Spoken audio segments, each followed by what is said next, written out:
He was then a Democrat. But you know what, Rand Paul, I was watching Twitter last night and I was looking at all sorts of social media. So many people across the country felt that what he was doing was a real public service because he was saying essentially, hey, did you know this administration says they can kill Americans on American soil without due process? And that clearly, folks, that's here's fundamentally what bothers me about this, because this was George Bush's argument for the longest time. Yes. I need to be, as President of the United States, I need to have the flexibility to act on the behalf of the American people, Al-Qaeda in particular, terrorists in particular. So they could come together on this, because I never thought that George Bush was trying to kill, and I never think President Obama is going to go out and kill speeders or kill somebody that would vote against him. Right, but you need due process. An American can't just simply be killed by the president. Well, let's go back to 9/11. Let's go back to 9/11. Let me finish. You can't just go down a list and say, okay, that's the one right there. The president can't be a judge and jury. Well, what about 9/11 when they were considering shooting the airplane out of the air because there were terrorists on board? Had it not been for the fact that the passengers brought that plane down, what would we have done as a country? You know, it's an interesting discussion to have. I don't think it's quite as simple as saying we would never do that.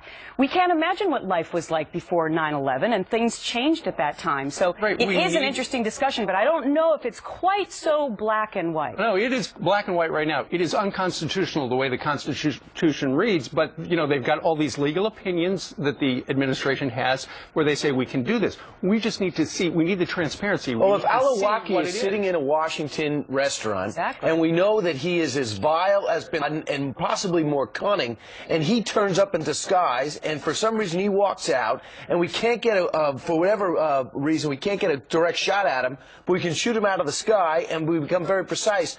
I want my president to have that ability to do that. But if he's in a Washington restaurant, what sort of imminent threat does he pose? I mean, to the other diners, does he have a belt bomb?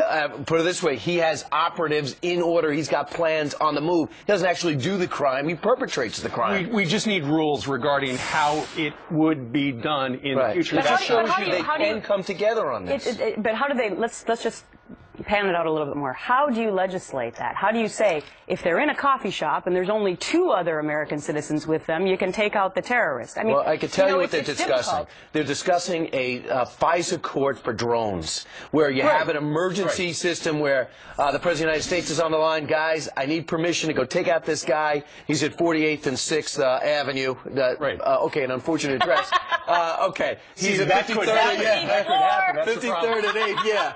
Window facing west. Okay, that's me. That's a bad example. Well, but that's what they were talking about, but they also said it might be too much. You might not have that kind of time. Well, I mean, just given the Constitution, given posse comitatus, you can't, one man can't decide who to kill. There's got to be due process in this law. Nonetheless, you saw Herman Cain last night on our air talking about seeing Rand Paul doing what he did was great.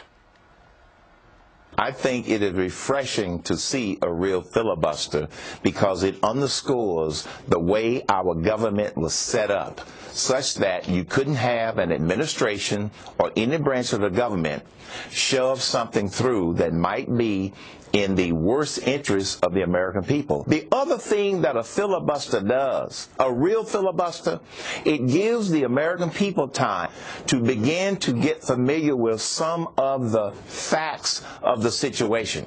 Remember, when President Obama forced Obamacare down the throats of the American people, and Nancy Pelosi said, "We have to pass it to tell you what's in it." You remember that phrase? That is, you know, that was the best imitation I think I've ever heard of. I mean, come on, Sean. That is an insult to the intelligence of the American people. So you've got Rand Paul filibustering last night. It looks as if the U.S. Senate will take up the nomination vote for Mr. Brennan later. Later on in the show, we're going to be talking about that big dinner last night at the Jefferson Hotel with Republicans and the President of the United States. Well, Pat Toomey was there, and he's going to be joining us live. He also spoke...